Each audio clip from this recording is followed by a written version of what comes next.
I'm now joined in studio by Josh and Grant, who are going to help preview the UConn women's basketball season. Guys, this is going to be an interesting one.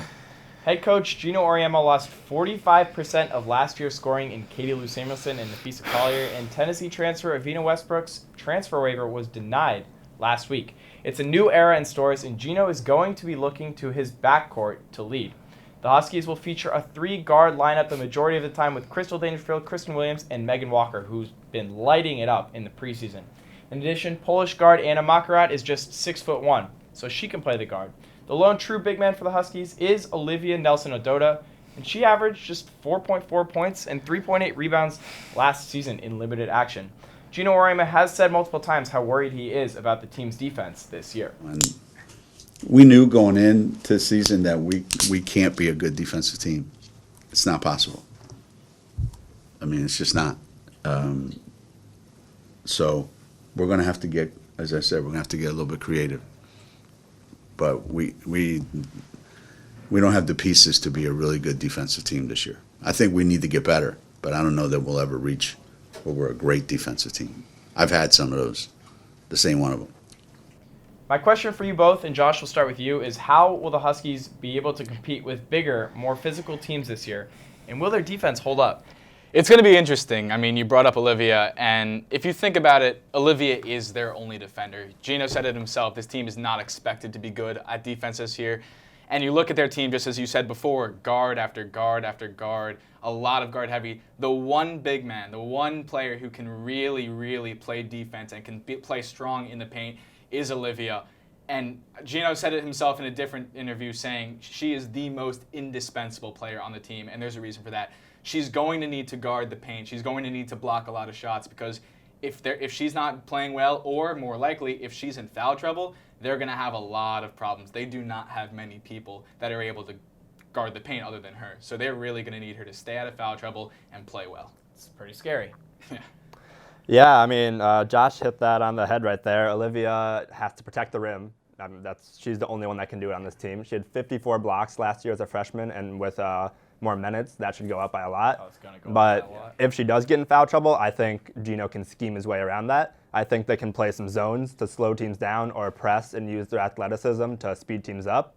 So in the game against Jefferson, the exhibition game, their starting lineup was 4 guards: Anna, Kristen, Krystal, and Megan, and then Olivia. If he gets into foul trouble, definitely going to need to scheme have to go to ways up. zone. It's going to be interesting. Zone, press. Their press played pretty well against Jefferson, which was a good sign. But they don't have a lot of depth this year, so it's going to be tough to press the whole time. Now we're going to switch to the backcourt of Krystal Dangerfield, the senior, Kristen Williams, the sophomore, and Megan Walker, the junior. Who will the Huskies rely on the most? Grant, we'll start with you this time. I think it has to be Krystal Dangerfield. You know, the senior, she's going to be the one that leads them on the court, especially as the point guard. She's played over 100 games. She's been through it all, Final Four, everything. So she's going to have to be the one that gets the ball to where it's going to go. She had 14 points a game and 6 assists a game last year. That was a really strong junior season. I'm going to look for her to improve on that even more. And in big-time moments, she's going to have it in her hands. And even if she doesn't take the shots, she's going to have to get it to Meg or Olivia or Kristen Williams. Now, she had off-season hip surgery, and you're on the practice squad. Have you seen her mobility be 100%, or do you think that she's going to struggle with that first couple weeks of the season? She's been struggling with it a little bit at times. She's had to sit out and take a few breaks here and there, not doing full-court sprints sometimes with them. So maybe conditioning might be a little factor, but when she gets on the court and she's actually playing, she looks fine, 100%. I think she'll be ready to go. Definitely good to hear. Now, Josh, what are your thoughts on the backcourt? Look, she looked good in that exhibition game, but if there is a single player on this team that is going to need to shoulder the load, it's Megan Walker, and it's not even close. Megan Walker is their biggest scoring threat on a team that's going to need to score a lot. Going to go back to this defense. Their defense is not expected to be good. And if your defense is not expected to be good, how do you win games? You outscore the other team. And when you look at this team, how you win games, even if your defense is good. You know what? That's a great point. Yeah, you know what I mean. No, They're going to need to score a lot of points if they want to win games this year, and if they want to win as many games as they really feel that they should every single year.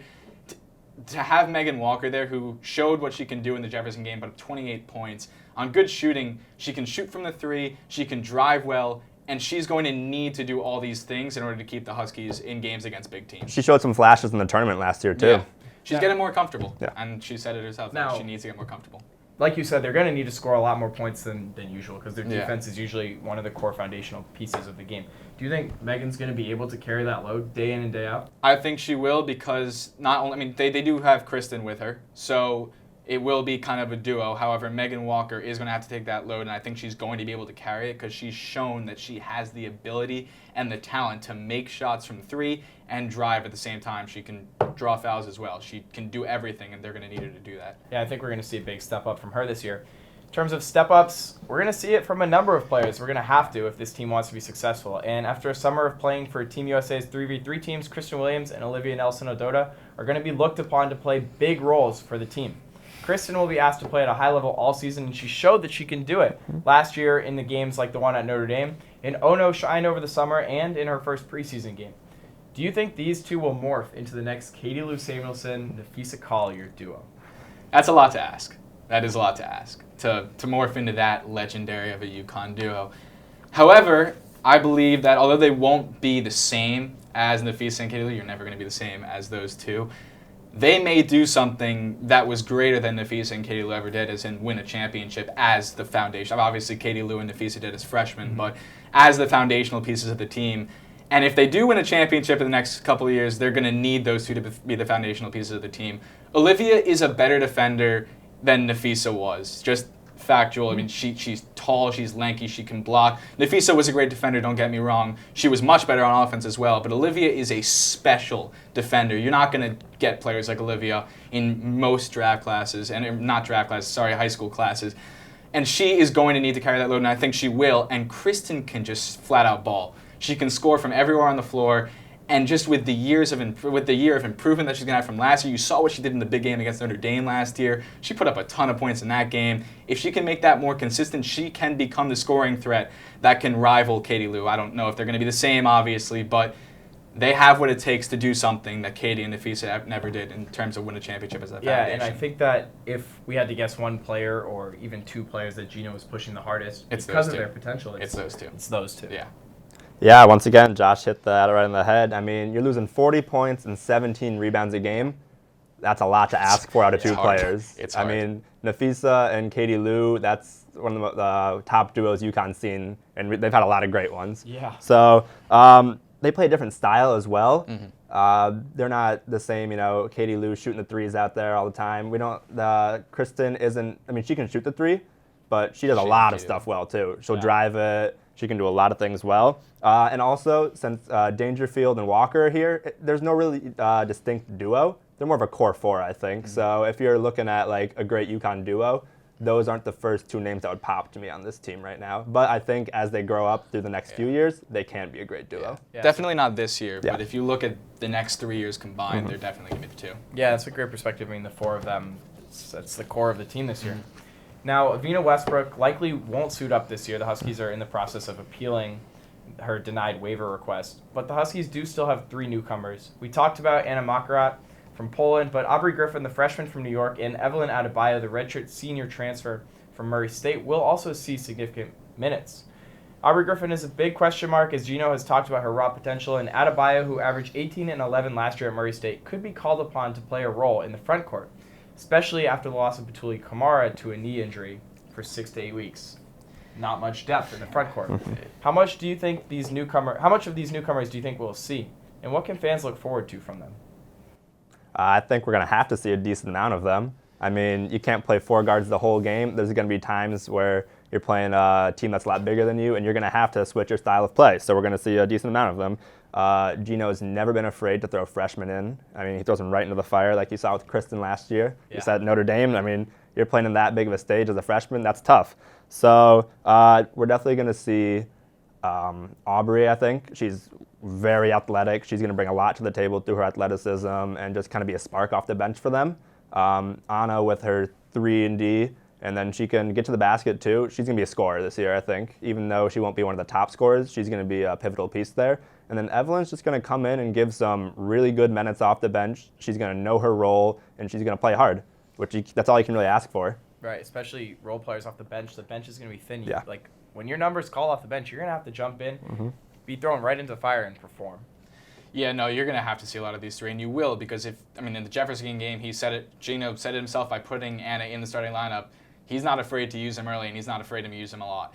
Anna played great in that game, at least the first quarter of it. The rest of it, she kind of didn't have as good of a showing, but in that first quarter, she showed flashes of what she can do. She can get to the rim with ease against a lot of different teams. She has really great moves on the drive. Aubrey is really, you said it yourself, she's really athletic, really athletic. And whether or not she really pops this year, she's definitely going to be a major factor on this team for the years to come. Obviously, she's raw as a freshman, but she's going to be big. And once again, I'm going to agree with you with Evelyn.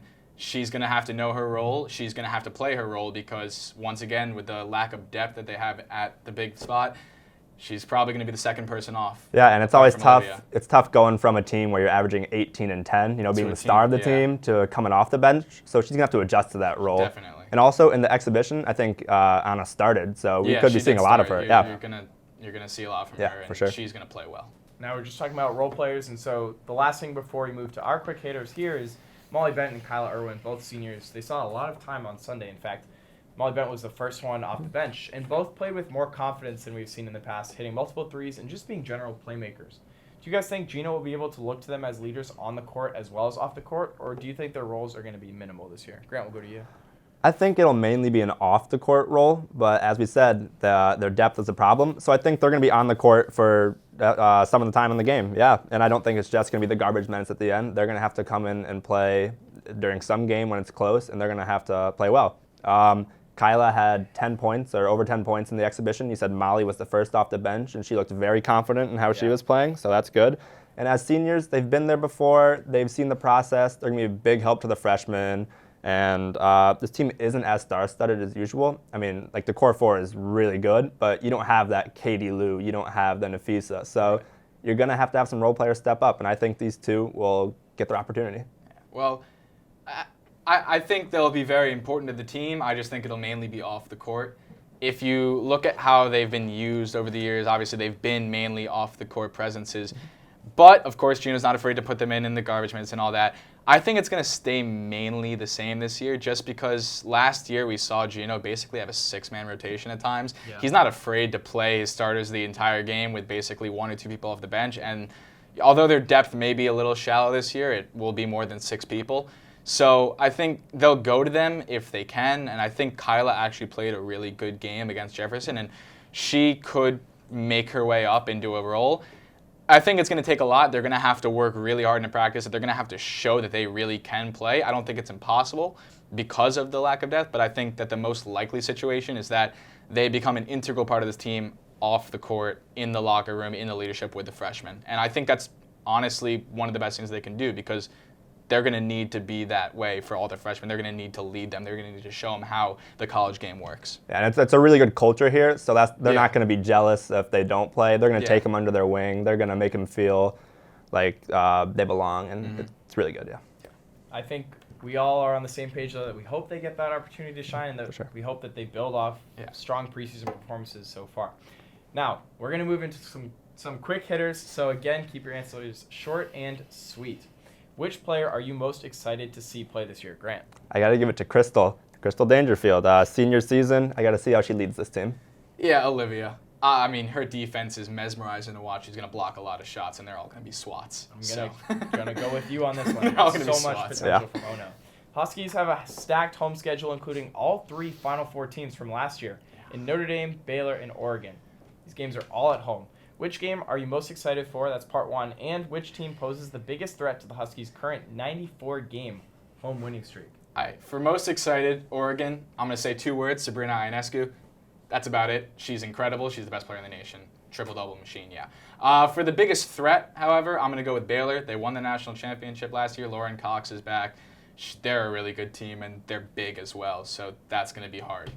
Be tough. I've got Oregon for both. Yeah, Sabrina Ionescu again, best player in the country, will be number one coming out of the draft, and number one team in the country for a reason. So that'll pose a big threat. I'm going to disagree with you both. I'm going to go with Notre Dame. I think the rivalry between Gino Auriemma and Muffin McGraw would be a best-selling show all by itself. And add a little basketball in there, Gample's going to be rocking. Minus 5 of their players, but that's true. They did lose everybody. Who do you guys think will impress fans the most? Megan, because she's going to score a lot. And when I say a lot, I mean a lot. I think a little bit of a lesser-known name, Audrey. I think she's going to come off the bench with her freak athleticism and just her raw potential, and that will get Husky fans really excited for the next few years. Who's the X factor on the team? It's got to be Olivia. This team's going to go as she goes. Yeah, can't disagree with that, Olivia. If she's not on the court, there's going to be a problem for this team. You guys both said Olivia. Is she going to throw one down this year?